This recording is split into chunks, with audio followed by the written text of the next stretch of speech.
दोस्तों नमस्कार, मैं अजीत सिंह। आज हम लोग सदर विधानसभा की चर्चा करेंगे। सदर विधानसभा में क्या माहौल है, किसकी सरकार बनेगी, कौन विधायक होगा। 2002 से 2017 तक हम देखते हैं तो यह पता चलता है कि यहाँ की जनता अपना हमेशा से नए प्रतिनिधि का चयन करती है। 2002 में बसपा से उमाशंकर, 2007 में शादाब फातिमा, 2012 में विजय मिश्रा, 2017 में संगीता बलवंत। इस बार फिर संगीता बलवंत हैं। अब देखना होगा कि संगीता बलवंत को जनता रिपीट करती है या फिर किसी और चेहरे को लेकर विधानसभा भेजती है। हम इस चर्चा को लेकर आज गाजीपुर के वरिष्ठ पत्रकार विनय कुमार सिंह जी के पास बैठे हैं। विनय जी, आपका बहुत बहुत स्वागत है। धन्यवाद अजय जी। क्या है सदर का माहौल? अभी ऐसा सुनने में आ रहा है कि अरुण सिंह के पास संगीता बलवंत गई हैं, उनके परिवार के लोगों से मिलने, उनका समर्थन लेने के लिए बैठक हो रही है। क्या है सब कुछ? अजीत जी देखिए, अब तो नामांकन हो चुका है और 21 तारीख तक जो भी आगे पीछे होना होगा सिंबल बढ़ जाएगा सबका। सदर विधानसभा की अगर आप चर्चा कर रहे हैं तो पहले तो आपके हवाले से लोगों को ये जानना चाहिए कि सदर में इस बार वोटर कितने हैं जी। इस बार जो वोटर्स की संख्या है वो 3,62,026 वोटर्स हैं। जी जी जी, ठीक है। अब एक चीज़ आप इसमें ये ध्यान देने वाली बात है कि जो अभी आपने कही कि 2002 से जो आपने सिजरा बताया, मैं 1952 से अगर लेकर चलूँ तो पब्बर राम जी विधायक थे 1957 में और 1962, 2 बार लगातार वो रहे। उसके बाद इस तरह का सुनने में नहीं आता है कि लगातार एक ही प्रत्याशी 2 बार जीता हो। हाँ, लेकिन अगर इधर हाल के दशक में आप देखेंगे तो 2007 में समाजवादी पार्टी की प्रत्याशी शादाब फातिमा जीती और 2012 में समाजवादी पार्टी के ही प्रत्याशी विजय मिश्रा जी दूसरी बार सपा यहाँ 2 बार लगातार जीती। प्रत्याशी तो 2 बार नहीं जीता, लेकिन पार्टी 2 बार जीत चुकी है, तो इस मिथ को आधा सपा तोड़ चुकी है। अब क्या है कि अब ये देखने वाली बात है कि संगीता बलवंत अपनी सीट बचा पाती हैं या बसपा या सपा अपनी वापसी करते हैं। अब जैसे आंकड़ों की अगर आप देखेंगे ना तो चुनाव कहा तो नहीं जाता है। किसी भी प्रत्याशी से अगर आप पूछेंगे, किसी पार्टी मैन से पूछेंगे तो वो ये नहीं कहेगा कि हम जातिगत आधार पे चुनाव लड़ रहे हैं। वो बताएगा कि विकास के मुद्दे हैं और हमने ये विकास है, हमारी ये योजना है, हमारे ये संकल्प पत्र हैं। तो सबकी अपने अपने दावे और अपने अपने चीज़ें हैं, लेकिन एक जो इसमें हिडन होता है कि जाति का समीकरण हर विधानसभा में प्रमुख होता है। गाजीपुर सदर विधानसभा से जो डॉक्टर संगीता बलवंत जिस समुदाय से आती हैं, उस समुदाय का लोग बताते हैं कि 60 से 65 हज़ार वोट है।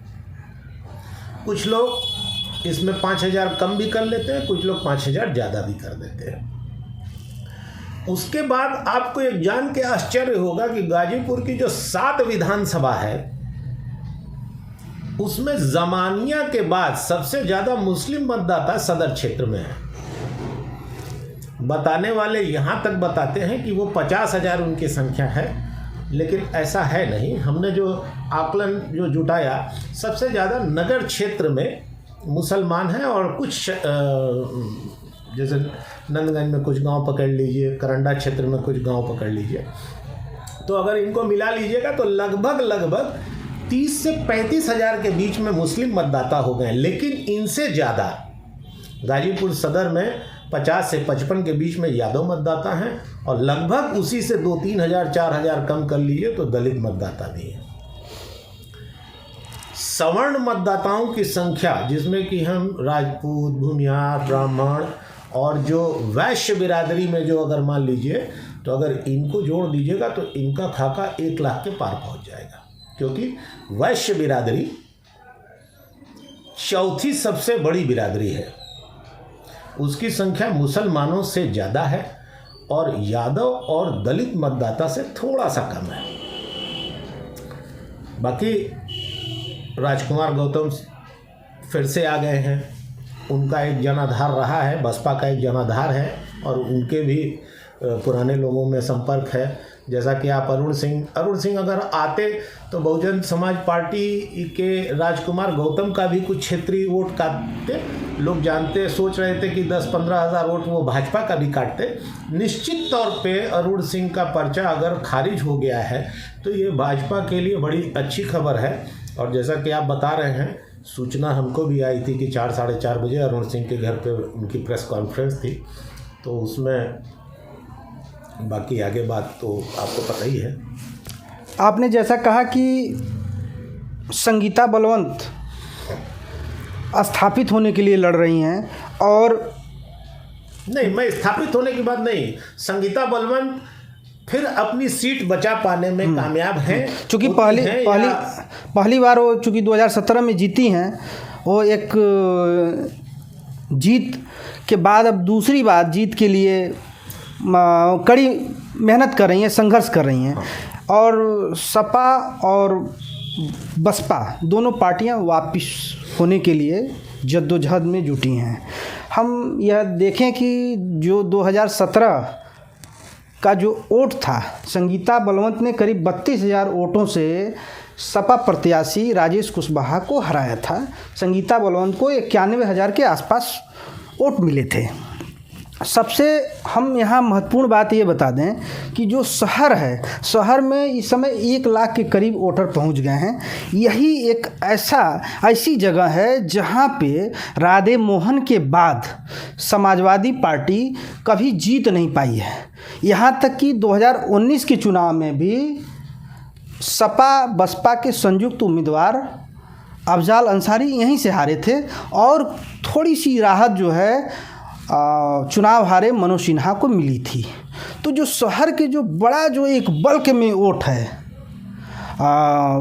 भारतीय जनता पार्टी का, जो वैश्य समुदाय है, इस पर एक समाजवादी पार्टी के राष्ट्रीय अध्यक्ष एक नई चाल चले हैं। उन्होंने वैश्य को बैठाया है और कहीं न कहीं ये चर्चा है कि भाजपा से टिकट मांग रहे विनोद अग्रवाल अंदर खाने नाराज हैं। इस पे आप थोड़ा सा जनता को बताइए कि कैसे क्या रहेगा शहर का माहौल।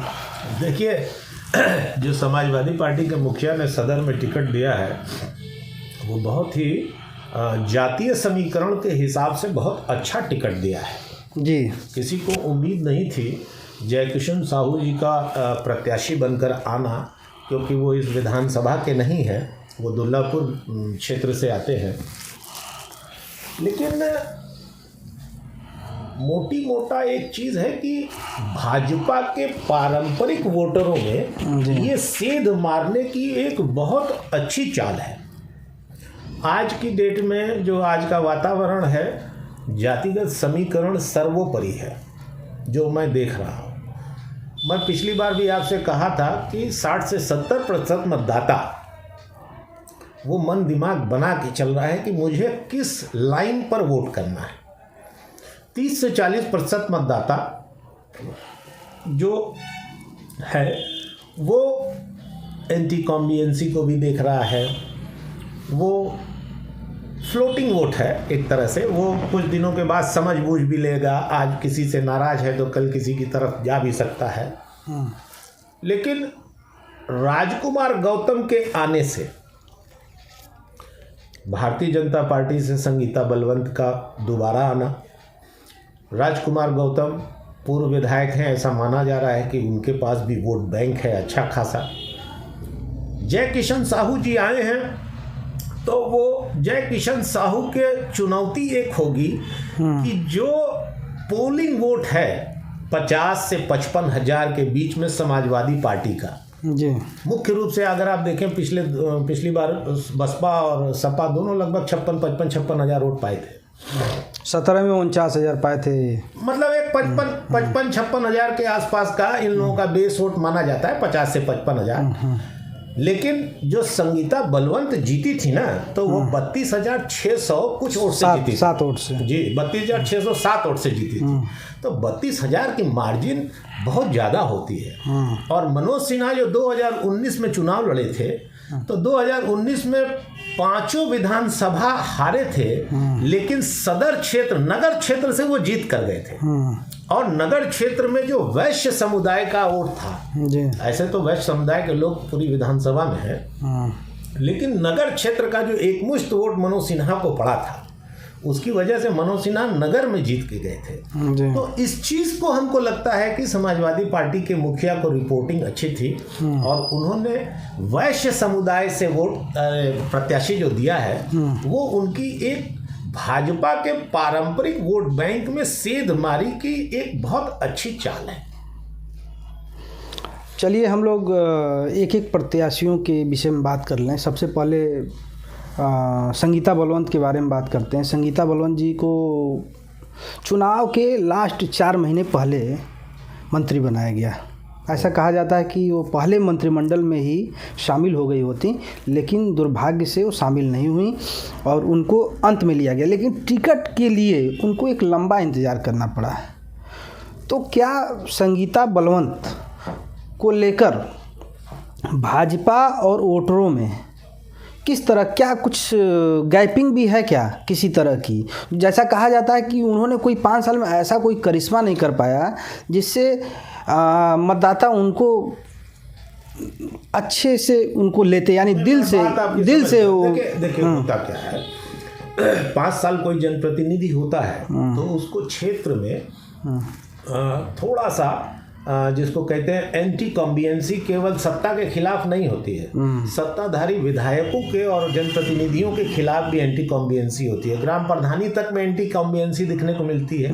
तो ये तो विधायकी का मामला है। अब संगीता बलवंत जी का टिकट इसी एंटी कॉम्बियंसी के चक्कर में जी लटका पड़ा रहा। अब उनके क्राइटेरिया क्या थी टिकट देने की, ये तो मुझे नहीं मालूम, लेकिन अगर जातिगत आंकड़ा अगर देख रहे हैं आप, तो आप ये जान लीजिए कि गाजीपुर सदर विधानसभा में संगीता बलवंत जिस समुदाय से, जिस जात से आती हैं, उसका वोट सर्वाधिक है।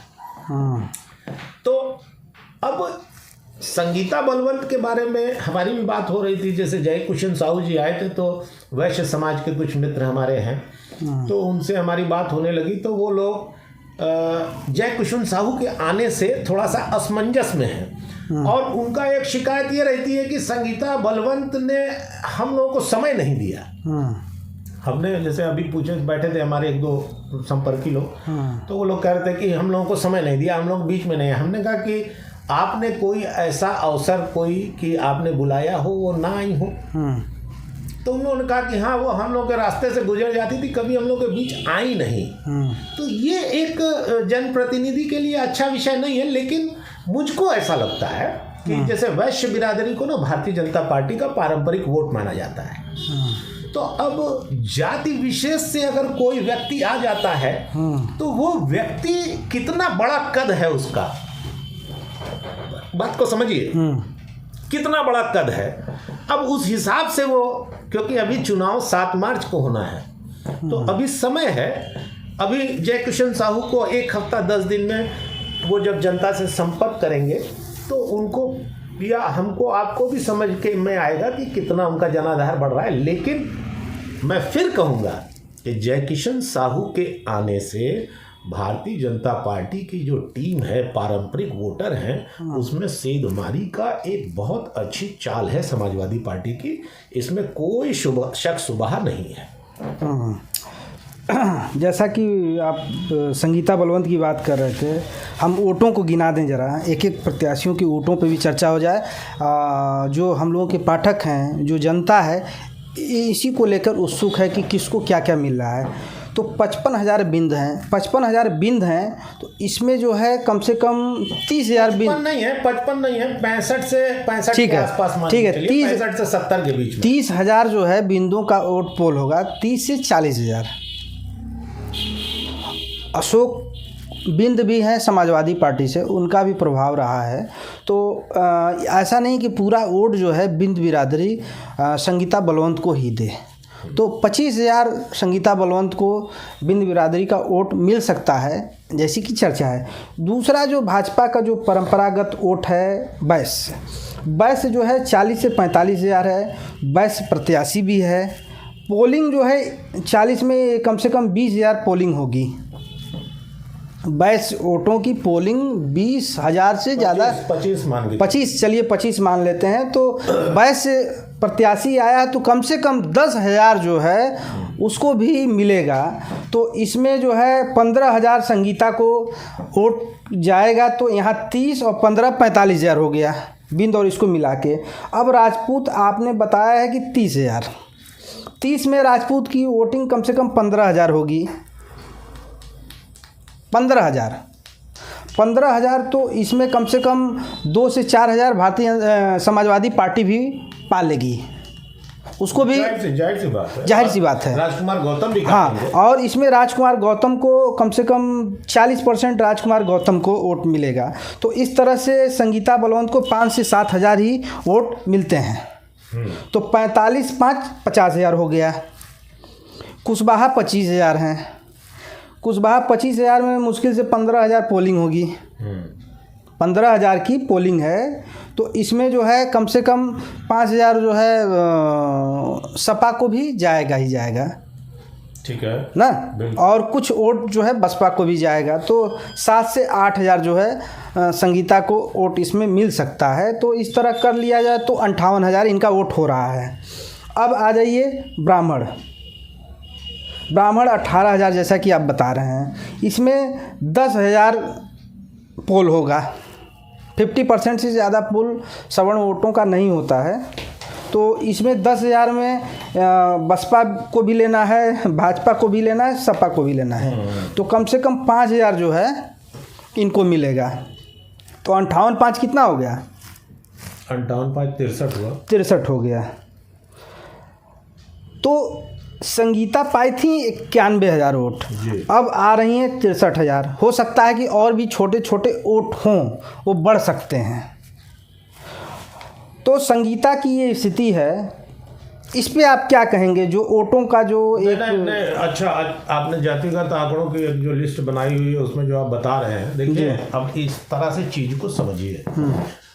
हमने अभी एक बात अभी हम लोग की हो रही थी, थोड़ा विषयांतर हो गई थी कि जो इस बार सदर में 3,62,000 जो 26 मतदाता हैं, इसमें जो जाति के हिसाब से हम लोग देख रहे हैं जी, उसमें पुरुष और महिलाओं को भी जोड़िए, ठीक है। संगीता बलवंत महिला है, एक उसका एडवांटेज 2-4% उनको मिल सकता है। पिछली बार 91,000 कुछ वोट पाई थी और 36,000 के 36,500 वोट से जीती थी। इस बार वो मार्जिन शायद ना रहे, ठीक है, ये तय है। इसकी एक वजह एंटी कॉम्बियंसी भी है। दूसरा, बसपा, सपा, भाजपा और जो छिटपुट हैं, अगर ये सारे लड़ रहे हैं तो मैं ये मान के चल रहा हूँ कि बहुजन समाज पार्टी के प्रत्याशी डॉक्टर राजकुमार सिंह गौतम जितना भारतीय जनता पार्टी को नुकसान करेंगे, उतना ही लगभग समाजवादी पार्टी का भी नुकसान वो करेंगे ही करेंगे। क्योंकि देखिए, मैं एक चीज़ हम लोगों की छूट जाती है। हिंदुओं में तो हम लोग सवर्ण, बैकवर्ड की और दलित की बात करते हैं। मुसलमानों में भी अगड़े और पिछड़े की बात होती है, पासमानदा मुसलमान की बात होती है। तो बहुजन समाज पार्टी में जो उस स्तर के मुसलमान हैं, उस पर भी वो सेंध मारेंगे, इस बात का भी ध्यान रखना पड़ेगा। लेकिन ऐसा दावा है समाजवादी पार्टी का कि सारे लोग मुस्लिम कम्युनिटी से, यादव कम्युनिटी से, लोअर जो कास्ट की लोग हैं, वो सब समाजवादी पार्टी को कर रहे हैं, ऐसा है नहीं। एक सीधी सी गणित थी कि 55,000 के ऊपर 20 से 25,000 जोड़ने वाला ऐसा कौन सा प्रत्याशी है जिसमें कि उसको टिकट दिया जाए। उसमें ब्राह्मण एक चेहरे थे, एक बिंद चेहरे थे, एक कुशवाहा चेहरे थे, और जो सबसे चर्चा में कम थे समाजवादी पार्टी के टिकट पाने में, वो थे जय किशन साहू। उसमें राधे मोहन सिंह का भी बहुत जिक्र आया था, लेकिन राधे मोहन सिंह का टिकट नहीं मिल पाया, उमाशंकर को नहीं मिल पाया, पंडित जी थे रोजा वाले उनको नहीं मिल पाया, और इस तरह से बहुत सारे लोगों का, अशोक बिंद का नहीं मिल पाया। तो अब ऐसे में जब जय किशन साहू को लाया गया है तो कहीं न कहीं समाजवादी पार्टी के लोगों का ऐसा मानना है कि जय किशन साहू नया वोट 20 से 25 हज़ार जोड़ लेंगे। अब ये जोड़ पाते हैं कि नहीं, ये एक बड़ी चुनौती है सपा के लिए, क्योंकि अगर आप देखिए तो 2007 में जब सपा जीती थी, शादाब फातिमा जीती थी, तो अंतर ज़्यादा था, लेकिन जब विजय मिश्र जीते थे, अरुण सिंह भारतीय जनता पार्टी से थे, राजकुमार सिंह गौतम सिटिंग एमएलए थे, 241 वोट मात्र हारे थे। तो इस हार जीत को, जीत तो जीती होती है, लेकिन इस हार जीत को पार्टी की जीत ना मानिए। विजय मिश्रा को बनिया वोटों ने अच्छा खासे संख्या में वोट किया था, क्योंकि वो मेन मार्केट के ही बच्चे थे, शहर के बच्चे थे। तो विजय मिश्रा भी इस बार आ चुके हैं भारतीय जनता पार्टी में। तो विजय मिश्रा के भी अगर कुछ फैन फॉलोइंग होगी 10-15 हज़ार, 20 हज़ार, 25 हज़ार अगर आप मानते हैं, लेकिन उमाशंकर कुशवाहा के टिकट ना मिलने से अब कुशवाहा मतदाता किधर जाएगा, उसको भी तो जोड़िए, वो भी तो 20-25 हज़ार है। चलिए हम लोग उस पर आएंगे। आपने जैसा समाजवादी पार्टी के प्रत्याशी की बात कर रहे थे, समाजवादी पार्टी के प्रत्याशी सदर के लिए नए हैं। हाँ।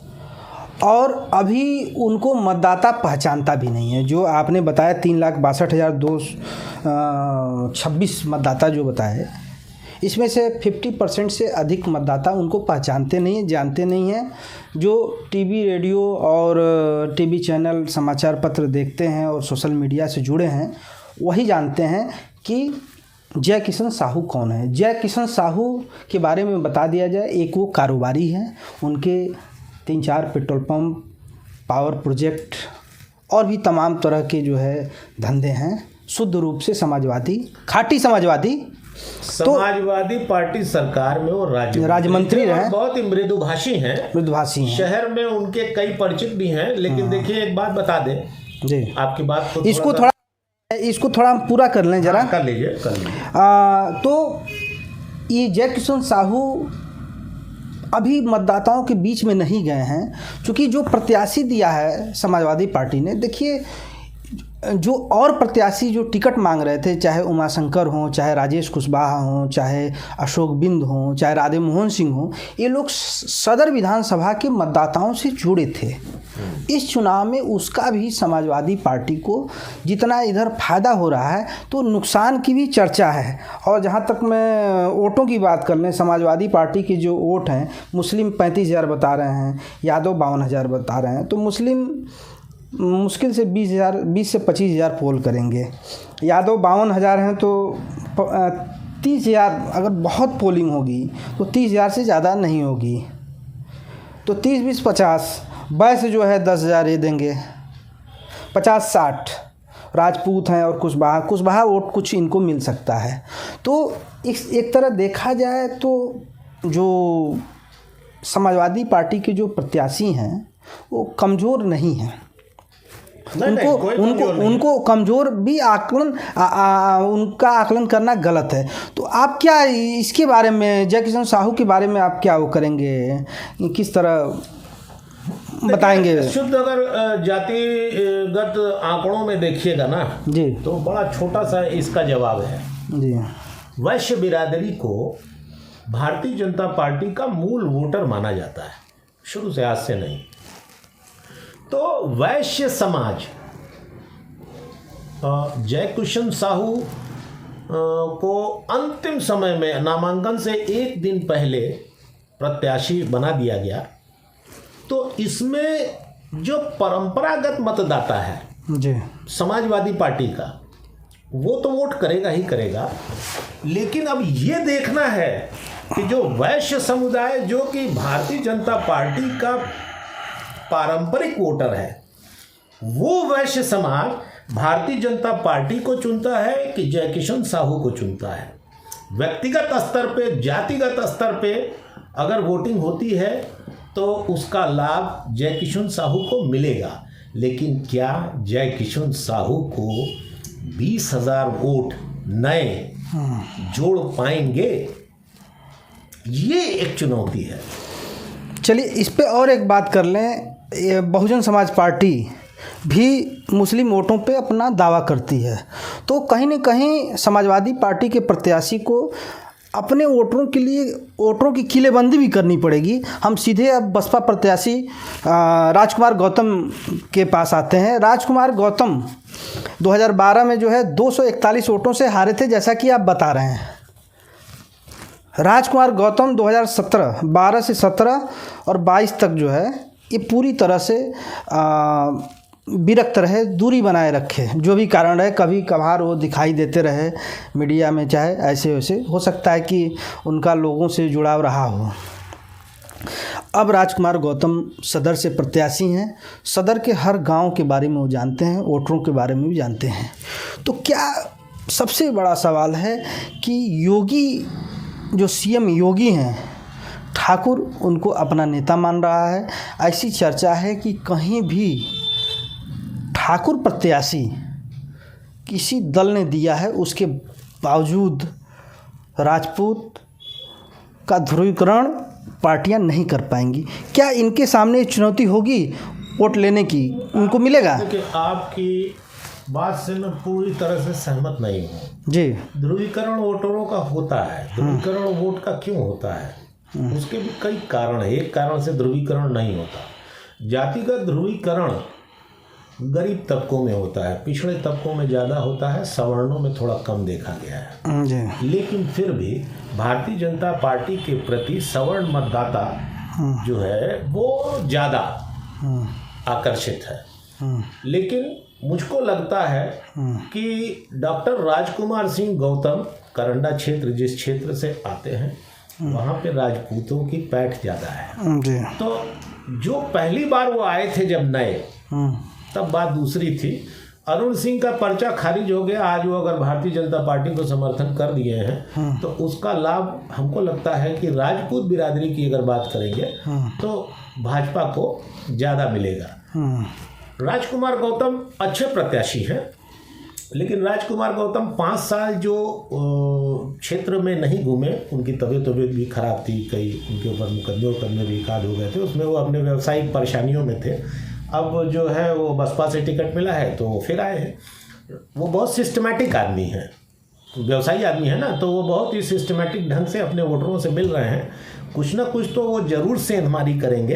और एक बात जान लीजिए, बहुजन समाज पार्टी जितनी मजबूती से लड़ेगी, चुनाव अगर त्रिकोणात्मक हो गया तो उसका लाभ किसको मिलना है ये आप भी जानते हैं, हम भी जानते हैं। और ये बात लिख लीजिए कि 91,000 वोट अगर संगीता बलवंत पिछली बार पाई थी तो ये लड़ाई 80 के आसपास, 80,000 से 85,000 के बीच में जाकर फंस रही है आज की डेट में। आने वाले समय में क्या होगा ये तो अब वक्त बताएगा। अब जो कैंडिडेट 80 या 80 पार चला जाएगा वही जीतेगा। अब आप अपने समीकरण को बैठा लीजिए। इस बार की हार जीत 36-35 हज़ार से नहीं होनी है। मुझे लगता है कि इस बार की हार जीत 5 से 10 हज़ार के बीच में होनी है। समझ जैसा हम इनके वोटरों की, बसपा के वोटरों की बात कर लें, दलित 50,000 हैं। इसके बाद इनके वोटर कौन हैं? मुस्लिमों में सेंधमारी कर सकते हैं।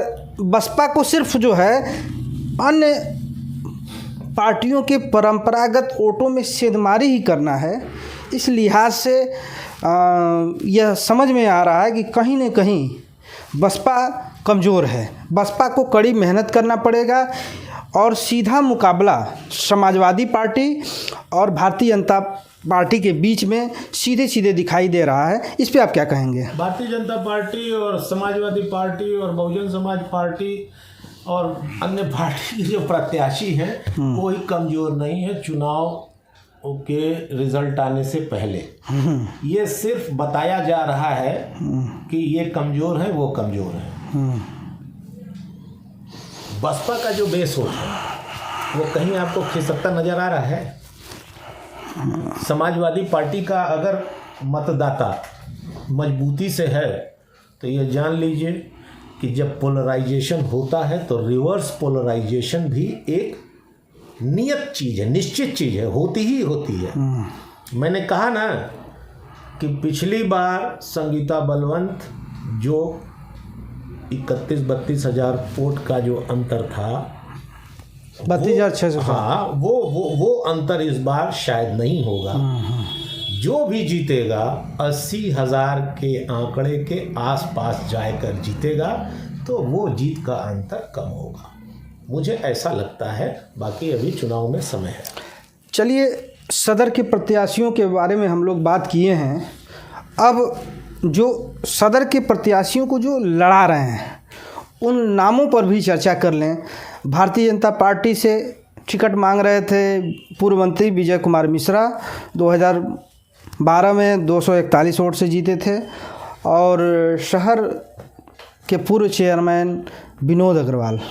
ये दोनों एक ऐसे नाम थे जिनकी काफ़ी चर्चा रही। आज इनको टिकट नहीं मिला है। अंदर खाने ये भी चर्चा है कि ये लोग नाराज़ हैं। और विनोद अग्रवाल के इतिहास के बारे में जैसा कि आप बता रहे थे कि 100 साल पुराना उनके परिवार का इतिहास है। वो हमेशा से जनसंघ और भारतीय जनता पार्टी से जुड़े रहे हैं। तो क्या इन लोगों की क्या भूमिका होगी अगर संगीता बलवंत जीतती हैं और भारतीय जनता पार्टी की सरकार बनती है? उन परिस्थितियों में इन दोनों लोगों की क्या भूमिका होगी, इस पर भी चर्चा कर लिया जाए। भारतीय जनता पार्टी का जो एक संगठन है ना जी, उस संगठन में कार्य करने वाला प्रत्येक व्यक्ति जो भारतीय जनता पार्टी में शामिल हुआ है, वो व्यक्ति जो है वो संगठन के अनुरूप ही कार्य करता है। विनोद अग्रवाल बहुत ही सीरियसली टिकट मांग रहे थे और आशान्वित भी थे, और चूंकि तीसरी बड़ी जाति के वो यहाँ पर बड़ी नेता हैं, 2 बार से चेयरमैन हैं। मैं करीब विनोद जी से बात होती रहती है। गजानंद बाबू एक बहुत बड़े नाम थे, स्वतंत्रता संग्राम सेनानी थे, 75 साल, सन 1975 में वो उनका देहांत हुआ। और विनोद अग्रवाल उसी वक्त से राजनीति में भी आए थे, तो लगभग 110 साल के उनके परिवार का राजनीतिक इतिहास हो गया, जैसा कि वो बता रहे थे। तो पुराने आदमी हैं, वो शुरू से जनसंघ से जुड़े रहे और फिर भारतीय जनता पार्टी में हैं। तो हमको लगता है कि एक वक्ती नाराजगी की बात नहीं है, नाराजगी में और थोड़ा सा दुखी होने में अंतर है। तो वो दुखी होने वाली स्टेज में है। मुझे नहीं लगता कि वो विरोध बहुत कर पाएंगे या इस तरह की चीज़ है। विजय मिश्र जी की है कि विजय मिश्र तो खुद ही नामांकन में थे, समझदार व्यक्ति हैं। ब्राह्मणों का वोट सदर में 18 से 20 हज़ार है, कुछ लोग 24-25 भी कहते हैं, लेकिन मेरी जो जानकारी 18-20 हज़ार है। तो विजय मिश्र और समाजवादी पार्टी ने किसी भी ब्राह्मण चेहरे को नहीं उतारा है 7 सीट पर। तो मुझे लगता है कि सवर्णों का जो पारंपरिक वोट है वो भाजपा को मिलेगा, लेकिन उसमें सेंधमारी सपा और बसपा के कैंडिडेट भी करेंगे। अगला सवाल और ये अंतिम सवाल होगा। समाजवादी पार्टी में भी 2 लोग इस तरह के हैं। एक का नाम है राधे मोहन सिंह, जो पूर्व सांसद हैं। उन्हें आज समाजवादी पार्टी में शहीद का दर्जा दिया जा रहा है। उनको 2014 से लेके अब तक टिकट के लिए एक तरह से कह दिया जाए तरसाया जा रहा है, संघर्ष उनको करना पड़ रहा है, फिर भी टिकट नहीं मिला।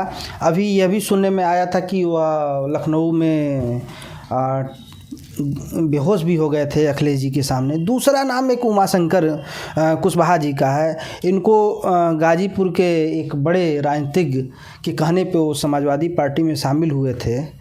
तो इन दोनों लोगों का भविष्य क्या है समाजवादी पार्टी में? क्योंकि इन पर भी जो है ये ऐसा कहा जा रहा है, राधे मोहन को लेकर ये कहा जा रहा है कि पूरे ज़िले के राजपूत मतदाता नाराज़ हैं कि राधे मोहन को टिकट मिलना चाहिए था, समाजवादी पार्टी ने टिकट नहीं दिया, क्योंकि वो सच्चे समाजवादी सिपाही थे। देखिए, अब चूँकि राधे मोहन सिंह जी हो गए और उमाशंकर, दोनों लोग जो हैं जनप्रतिनिधि रहे हैं पुराने। राधे मोहन सिंह व्यक्तिगत रूप से सौम्य व्यक्तित्व के व्यक्ति हैं, सीधे साधे व्यक्ति हैं, लेकिन दावेदारी, दल में दावेदारी तो कोई भी करेगा ही करेगा, उसकी अपनी तरीके होते हैं। लेकिन अब टिकट मिला नहीं मिला, उस लायक पार्टी ने किसी को समझा, किस आधार पे समझा, ये बहुत बड़ा एक विषय है। राधे मोहन सिंह जैसे विनोद अग्रवाल को मैंने कहा ना कि विनोद अग्रवाल पार्टी को ज़्यादा तवज्जो देंगे, तो राधे मोहन सिंह दुखी वाली श्रेणी में हो सकते हैं, नाराज़गी वाली श्रेणी तो मुझे नहीं लगता। और उमाशंकर कुशवाहा जी के साथ एक था कि वो बहुजन समाज पार्टी से जो चर्चा थी कि बहुजन समाज पार्टी से वो जंगीपुर मांग रहे थे, लेकिन वहाँ डॉक्टर मुकेश सिंह के आने की वजह से इनको टिकट नहीं मिला, तो अब उनका थोड़ा सा राजनीतिक भविष्य अधर में था। तो वो जो है जैसा आप बता रहे हैं, मैंने भी चर्चा में सुना था कि किसी बड़े राजनीतिज्ञ के कहने पर वो ज्वाइन किए, लेकिन समीकरण वही मैंने बताया ना कि वहाँ पे गाजीपुर सदर सीट पे 20 से 25 हज़ार वोट जोड़ने वाला प्रत्याशी चाहिए था जी। तो उस तरह का प्रत्याशी कौन था? तो 20 से 25 हज़ार 30 हज़ार नए वोट समाजवादी पार्टी या बहुजन समाज पार्टी के प्रत्याशी को चाहिए जी, क्योंकि जो भारतीय जनता पार्टी जैसे 91,000 वोट पिछली बार पाई थी, तो उसमें सेंध मार के कौन मार सकता है? तो इसलिए हमें लगता है कि इन दोनों लोगों को उसमें नहीं पाया गया होगा। लेकिन मुझे लगता है कि दल में इतने बड़े बड़े नेता हैं और अगर सरकार बनी तो जरूर इन लोगों का समायोजन होगा, लेकिन अभी तो अब ये फैसला 10 तारीख के बाद। चलिए, हम बात कर रहे थे वरिष्ठ पत्रकार बीनू सिंह जी से।